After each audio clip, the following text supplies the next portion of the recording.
Hello everybody, it's only me. Happy Monday, I hope you are well. I see my hair. You can tell I've been out in the wind, can't you? I literally went to the door, seen the wind and come back. I thought, oh my God, no, I can't. Gotta go out the day. Never mind, I'm rabbiting on. Anyway, it's been a big weekend, hasn't it? Almost as big as my hair. I think I'm trying to compete with Penny Mordaunt. Anyway, I'm rabbiting.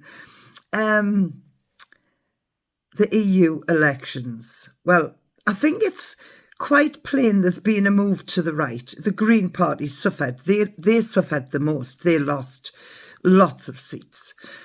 But the move to the right wasn't big enough. I think the way that it's going to be now is 25%, which is pretty good, of the European Parliament is going to be right-leaning. I don't mean far-right, because they're certainly not far-right. There'll be some far-right people amongst them, but very, very few. Most people are just right of centre, aren't they? And they don't want mass migration, mass uncontrolled immigration, and they don't want the Green New Deal. It's costing us too much money and it's not going to do the job that it's set out to. Not for us anyway. Anyway, moving on. It's about why wasn't there a bigger surge? If more people actually think about and believe that the mass uncontrolled immigration is too much and it's to the detriment of the people, and it's costing us plenty money here as well as it is over there.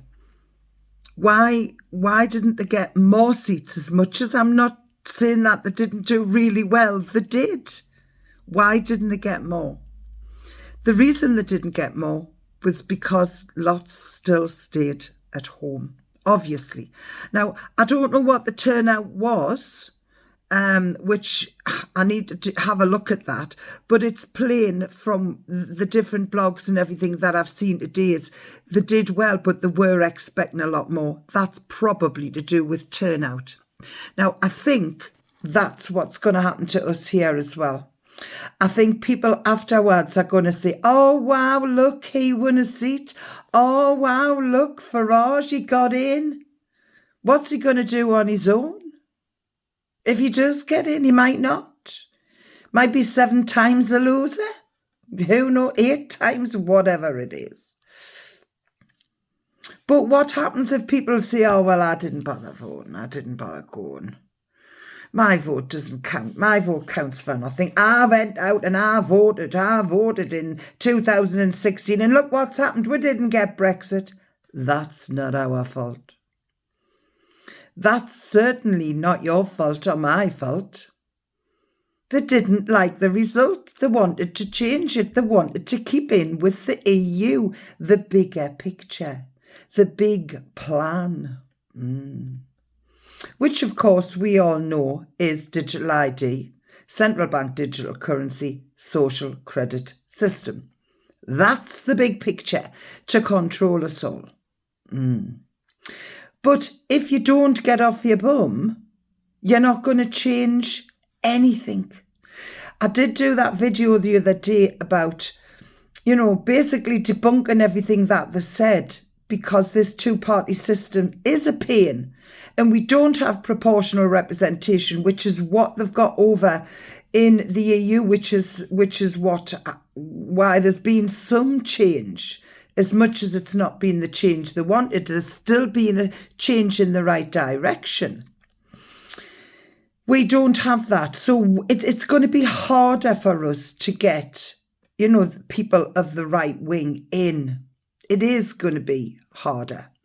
We do need to control our borders, regardless whether we like immigration or we don't. We can't just have open borders. That's why we left the EU, to control the borders, to control how many people come in legally. There wasn't really very many. I don't think there was any coming over on the boats back in 2016. They are just all the bloody extras, them. We were supposed to control our borders and Way back in Cameron's day, he was on about reducing legal immigration to tens of thousands. They've ramped them up by hundreds of thousands with very little to no opposition. Now, the only way to change it is to vote. So let's take what's happened in these European elections and think about it. Think about, if you're thinking to yourself you're not going to bother, please do go and vote. I'm not bothered who you vote for. If you vote, you can vote for whoever you want. That is your prerogative. But if you don't like the Green New Deal and the 25% money that goes on your electricity bills and all the low traffic neighbourhoods and ULEZ and everything else that's happening, and all the cycle paths, my God, they're breeding these cycle paths. I couldn't care. The cyclists don't even bother using them. Total waste of taxpayers' money. We've got a big issue about lighting and cycle paths that's going on our coast road. It's beautiful. I don't know if anybody's been down to Whitburn and South Shields, but we've got a beautiful coastline. And now they want to put in these great big lights and more bloody cycle paths. I put a post on one of my other pages of the day, my personal page. I was stuck behind this guy who, I was in my car, he was driving on the road totally adjacent to a bloody cycle path. What? That cost me my hard-earned taxes, that did. They don't use them. He was slowing all the traffic down. A van in front of me overtook him into the path of another vehicle coming in the opposite direction. And my God, they want more of these? This is all to do with the Green New Deal cycle paths. Active North East. Please do wake up. Please get out and vote and stop this madness. Bye now.